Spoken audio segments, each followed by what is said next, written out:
What's up everyone, this is CyberKnight 8610 and today we have our Yugioh Arc-V episode 46 to review for you guys. I always forget the episode. But anyway, this one is kind of the conclusion to what happened from the last one where a lot of duels are ending and we, except for Sora and Shun's duel. I wonder how long that's going to last. I think that's supposed to be a few more episodes because I kind of looked ahead on this one on a few little bit of the summary stuff. Not to spoil anything though, because I don't like to spoil any of it for myself either. I try not to look at any of that, but you see, if you're on the internet, you're going to see certain spoilers, you know?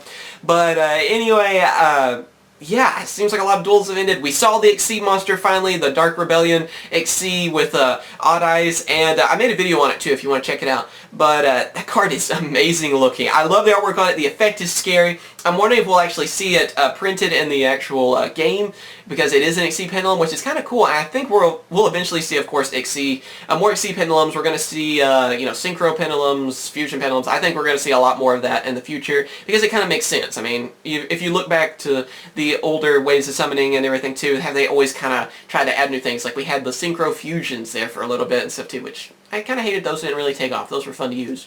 But anyway, in this episode, like I said, we just had more conclusions of everything. Yugioh ended up winning against the Aladdin and girl from Frozen, basically. That's the easiest way I can remember their names.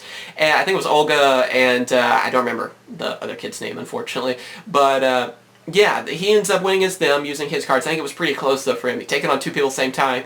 And stubbed the fisherman guy with his plans on just taking all the pendulum cards for himself. You have, we got to see the Lancers for a little bit.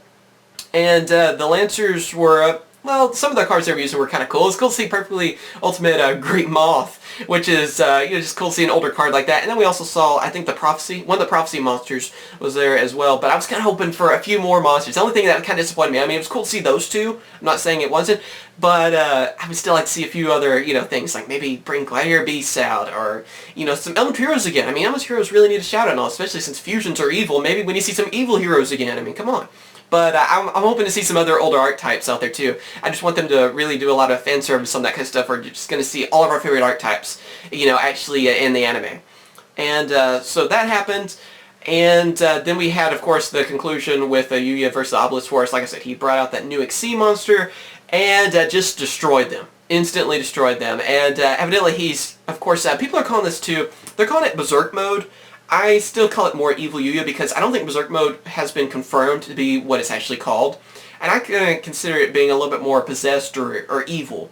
It makes a little bit more sense to me than Berserk, because evidently we find out in this episode that he actually does have his soul, then Yuto's soul, in his body, and then he has like an evil presence, evidently, because Miru was, whenever they all found Yuya, we had to basically restrain him, because he was going to go after Shun and Sora. He was going to, I guess, I don't know if he was going to try to take them both on, or just destroy Sora on that. You never know, because he was crazy, finally, on that, which was really cool. I'm sorry, I kind of like it when the protagonist goes evil on certain episodes. I thought it was cool when Yugi did it. I think Yusei was the only one that didn't turn evil out of all the protagonists from Yu-Gi-Oh! And, you know, I thought it was pretty awesome, and I hope they won't be the end of that, honestly. But, yeah, just taking on all those Obelisk Force stuff was just amazing. But they end up, of course, restraining Gongensuka, you know, gets him, like, he gets hit by even a pillar.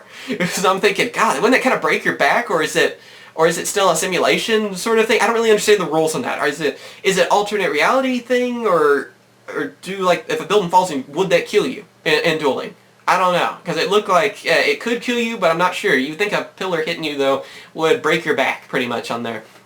But you see them all restraining him. You have Miru using her like glass apple-like thing, a crystal ball, I guess, really, crystal apple. I don't know, but using that to see as how you use soul. But he's getting restrained by Yugioh and the fisherman guy and Gongensuka and all them. They all finally, they're trying to help him out. The fisherman guy's like, why am I helping with this? You know, he's kind of a selfish dude anyway. But I thought it was kind of cool that Yugioh was like, you know, I helped you, you should help me, come on. He was just, he knew what he was doing anyway, the fisherman guy. He just wanted to get stronger at dueling. That's why he decided to take both of them on before then, instead of just, you know, being tricked into taking on two people at the same time and then getting weakened, or whatever the fisherman thought. So we see that, and I'm wondering what the Dark Presence is going to be. I'm thinking that eventually when they get rid of the darkness in him, which I don't know if he's going to have to do, you know, sort of like a Naruto thing where he fights the dark side, you know, on you know, his dark version of him, or what's going to happen. But, you know, I think eventually he'll be able to fuse with Yuto and I guess you want to call it fusion. I don't know. I honestly don't know what you call it. Possess, fuse, berserk, evil, whatever. Overlay, I don't know. But anyway, I always get comments telling me, no, it's this. But anyway, it's some form of that, and I don't know if then whenever he does that with the, because I mean, of course he's going to end up fusing with all the others too eventually, and I think that he'll be able to control it and not become evil, and I'm wondering if there's going to be like a good version of it, like he will look different but not evil different. But anyway, that happens. He ends up coming back to his senses, though. Everything's fine. He doesn't really remember what happened. And he didn't even know about, of course, this new Penultimate Sea Monster. So I'm wondering if, hopefully that will come back, because that card's so awesome looking. And I don't know if there's going to be like a good version to it or bad. And then we even see Hugo again, which is really cool to see him. It's the Synchro user, of course, if you hadn't been keeping up. And it's just really cool to see him. He ends up seeing the two guys that Yuya fought against with Dennis, and they think he's Yuya, and of course he's angry instantly. I love that personality to him too, where he's like, why are you instantly calling me Yuya? I'm not, you don't even know my name. I think it's funny that aggravates him a little bit on there. And of course, it's just their face that kind of looks similar. They don't look that similar. I don't see why people get them confused so bad. I mean, they're different hair colors even and everything. How would you... I mean, he's riding a motorcycle. Seriously? Have you seen Yuya riding a... Come on. It's an anime. It's an anime. It doesn't have to make sense on everything. I get it. But it just kind of aggravates me sometimes on that.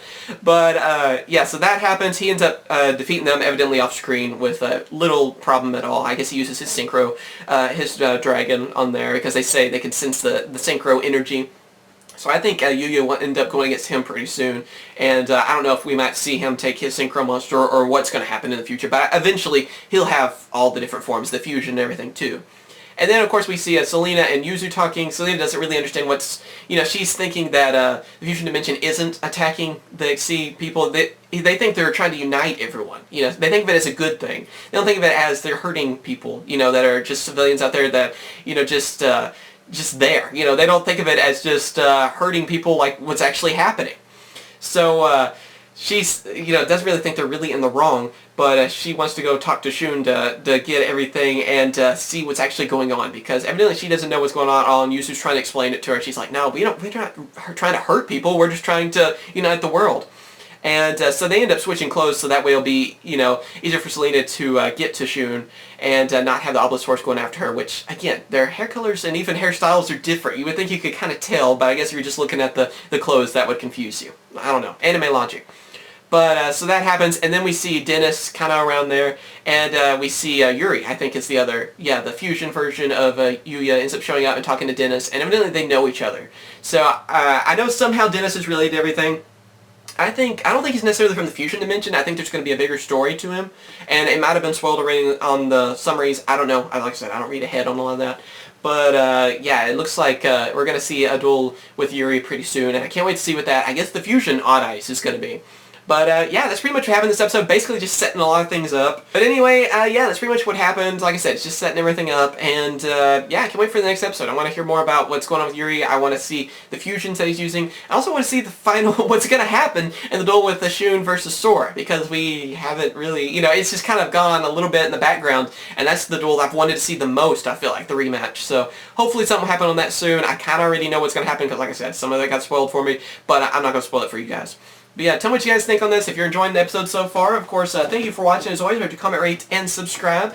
And of course, I will catch you guys later. See ya. Hope you guys have enjoyed my latest video. Be sure to subscribe for more Yu-Gi-Oh videos, as well as check out my other two channels, CyberKnight Games for Let's Plays, and also CyberKnight CCG for Card Fight Vanguard openings. Thank you for watching, and I'll catch you guys later. See ya.